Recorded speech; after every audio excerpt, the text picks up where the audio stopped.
بسم اللہ الرحمن الرحیم۔ السلام علیکم ورحمۃ اللہ وبرکاتہ۔ حضور پاک صلی اللہ علیہ وسلم نے اس عالم میں جو حوادث اور مصائب آتے ہیں ان پر اور ان کے اسباب پر خاص طور پر متنبہ فرما دیا، جس کو بندہ مختصر طور پر اپنے رسالہ اعتدال میں لکھ چکا ہے۔ یہاں ان کا عائدہ طویل کا سبب ہے، کسی کا دل چاہے تو اس میں دیکھ لے کہ اس میں حضور اکرم صلی اللہ علیہ وسلم نے کیسے اہتمام سے اس پر متنبہ فرمایا کہ میری امت یہ حرکتیں کرنے لگے گی تو آفات اور بلاؤں میں پھنس جائیں گے۔ اس وقت سرخ آندھیاں، زمینوں میں دھنس جانا، صورتوں کا مسخ ہو جانا اور زلزلوں کا آنا، آسمان سے پتھر برسنا، دشمنوں کا غلبہ اور مسلمانوں پر ان کا مسلط ہو جانا، طاعون اور قتل و غارت کا مسلط ہونا، بارش کا رک جانا، طوفان کا آ جانا، دلوں کا مرعوب ہو جانا اور دلوں پر خوف کا مسلط ہو جانا، نیک لوگ دعائیں بھی کریں تو ان کی دعاؤں کا قبول نہ ہونا، یہ سب آفت حضور پاک صلی اللہ علیہ وسلم نے بتائیں۔ اور جس حرکت پر جو آفت مسلط ہوتی ہے اس کو حضور پاک صلی اللہ علیہ وسلم نے تقریباً 1400 برس پہلے سے بتا دیا، متنبہ کر دیا، اور ہم لوگ ان کے تجربے بھی کر رہے ہیں، اور ایسے حرف بہ حرف یہ ارشادات سامنے آ رہے ہیں کہ ذرا بھی فرق نہیں ہو رہا۔ کاش ہم لوگ حضور پاک صلی اللہ علیہ وسلم جیسے شفیع کے ارشادات کی قدر کرتے، جو صرف مسلمانوں ہی کے لیے نہیں بلکہ ساری مخلوق کے لیے رحمت بنا کر بھیجے گئے تھے، اور ان اصولوں پر عمل کرنا ساری ہی مخلوق کے لیے انتہائی فائدے کی چیز ہے۔ مگر جب خود مسلمان اپنے اسلامی دعووں کے باوجود ان کی قدر نہ کریں تو دوسروں پر کیا الزام ہے، اور دوسروں کو کیا خبر کہ اللہ کے مجسم رحمت نے دنیاوی آفات سے بچنے کے بھی کیسے کیسے زرعی اصول پر متنبہ فرمایا ہے۔ اب بھی اگر ان اصولوں کا اہتمام سے پکڑ لیا جائے تو دنیا کو مصائب سے نجات مل جائے۔ مسلم حکیم ڈاکٹروں کا علاج غیر مسلم بھی کرتے ہیں، اور غیر مسلموں کا علاج مسلم بھی کرتے ہیں۔ اگر اس حاذق کا حکیم کے نسخے پر لوگ عمل کریں تو کیسی راحت آرام سب کو مل جائے۔ اس جگہ مجھے زکوٰۃ کے متعلق ایک احادیث پر متنبہ کرنا ہے کہ وہی اس جگہ مقصود ہے۔ حضرت ابن عمر رضی اللہ تعالی عنہ فرماتے ہیں، حضور پاک صلی اللہ علیہ وآلہ وسلم نے ایک مرتبہ ارشاد فرمایا کہ اے مہاجرین کی جماعت، 5 چیزیں ایسی ہیں کہ اگر تم ان میں مبتلا ہو جاؤ، اور میں اللہ سے پناہ مانگتا ہوں اس بات سے کہ تم ان میں مبتلا ہو، تو بڑی آفات میں پھنس جاؤ۔ ایک تو یہ ہے کہ فحش بدکاری جس قوم میں بھی کھلم کھلا علل اعلان ہونے لگے تو ان میں ایسی نئی نئی بیماریاں پیدا ہوں گی جو پہلے کبھی سننے میں نہ آئی ہوں، اور جو لوگ ناپ تول میں کمی کرنے لگیں گے ان پر قحط اور مشقت اور بادشاہ کا ظلم مسلط ہو جائے گا، اور جو قوم زکوٰۃ کو روک لے گی ان پر بارش روک دی جائے گی، اگر جانور نہ ہوں تو ایک قطرہ بھی بارش کا نہ ہو۔ جانور چونکہ اللہ کی مخلوق ہیں اور بے قصور ہیں، ان کی وجہ سے تھوڑی بہت بارش ہوگی، اور جو لوگ معاہدوں کے خلاف ورزی کریں گے ان پر دوسری قوموں کا تسلط ہو جائے گا، اور وہ ان کے مال و متاع کو لوٹ لیں گے، اور جو لوگ اللہ کے قانون کے خلاف حکم جاری کریں گے ان میں خانہ جنگی ہو جائے گی۔ آج ہم لوگوں کو بڑے غور سے ان عیوب کو دیکھنا چاہیے کہ ان میں سے کون سا عیب ایسا ہے جس میں ہم مبتلا نہیں ہیں،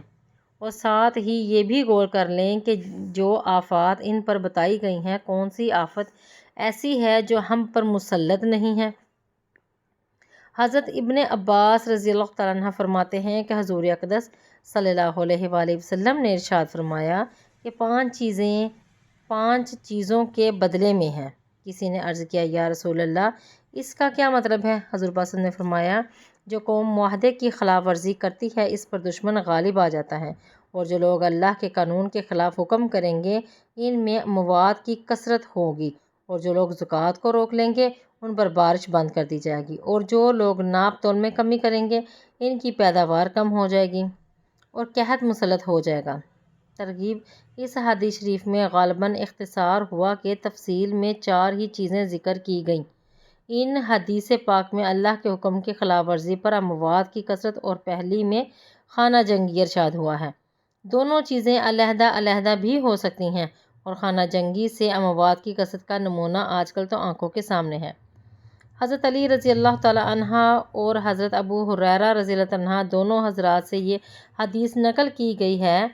کہ جب میری امت ان 15 عیوب میں مبتلا ہو جائے، من جملہ ان کے یہ بھی دونوں حدیثوں میں ہے کہ زکوٰۃ کا ادا کرنا تاوان بن جائے، یعنی ان کو ادا کرنا ایسا تو مصیبت ہو جائے جیسے تاوان ہوتا ہے، یا وہ تاوان کی طرح وصول کی جانے لگے،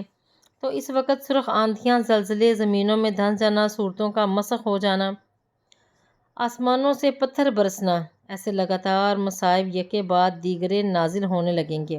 جیسا کہ تسبیح کا دھاگا ٹوٹ جائے اور اس کے دانے ایک ایک ہو کر گرنا شروع کر دیں۔ اعتدال میں یہ روایتیں پوری ذکر کی گئی ہیں اور اس میں ان 15 عیوب کی تفصیل بھی ہے جس پر سخت سخت عذاب ذکر فرمائے ہیں۔ ان کے علاوہ اور بھی روایات اس قسم کے مضامین کی ذکر کی گئیں، یہاں صرف زکوٰۃ کی وجہ سے ان روایات کی طرف اشارہ کر دیا ہے۔ ارشاد ہے، جو مال کسی جنگل میں یا دریا میں کہیں بھی ضائع ہوتا ہے وہ زکوٰۃ کے روکنے سے ضائع ہوتا ہے، یعنی زکوٰۃ ادا نہ کرنے سے جو وبال و عذاب آخرت کے ہیں وہ تو علیحدہ رہے، دنیا میں بھی اس کا وبال یہ ہوتا ہے کہ وہ مال کے ضائع ہو جانے کا سبب بنتا ہے۔ ایک اور حدیث میں اس حدیث شریف کے متعلق ایک قصہ بھی نقل کیا ہے۔ حضور پاک صلی اللہ علیہ وسلم مکہ مکرمہ میں حتیم کے سائے میں تشریف فرما تھے۔ کسی نے آ کے عرض کیا، یا رسول اللہ، فلاں گھرانے کا سامان سمندر کے کنارے پر پڑا ہوا تھا، وہ ہلاک ہو گیا، سمندر کی موت سے بظاہر ضائع ہوا۔ حضور پاک صلی اللہ علیہ وسلم نے فرمایا، کوئی مال و بحر میں یعنی خشکی میں ہو یا سمندر میں، مطلب یہ ہے کہ ساری دنیا میں اس کے بغیر ضائع نہیں ہوتا کہ اس کی زکوٰۃ ادا نہ ہوئی ہو۔ اپنے مالوں کی زکوٰۃ ادا کرنے کے ذریعے حفاظت کیا کرو اور اپنے بیماروں کا صدقے کے ذریعے سے علاج کیا کرو اور ناگہانی مصیبتوں کو دعا کے ذریعے سے ہٹایا کرو۔ اس مصیبت کو زائل کر دیتی ہے، دعا جو ہے اس مصیبت کو زائل کر دیتی ہے جو آن پڑی ہو، اور اس کو روک دیتی ہے جو ابھی تک نہ آئی ہو۔ اور حضور پاک صلی اللہ علیہ وسلم نے یہ بھی فرمایا کرتے تھے کہ اللہ تعالیٰ جس قوم کی بڑھوتری اور بقا کا ارادہ فرماتے ہیں، اس میں عفت، پاک بازی اور سماحت یعنی نرمی اور جو عطا فرماتے ہیں، اور جس قوم کے خاتمے کو فنا کا ارادہ کرتے ہیں، اس میں خیانت پیدا فرما دیتے ہیں۔ اس کے بعد حضور پاک صلی اللہ علیہ وآلہ وسلم نے یہ آیت شریف تلاوت فرمائی۔ ترجمہ: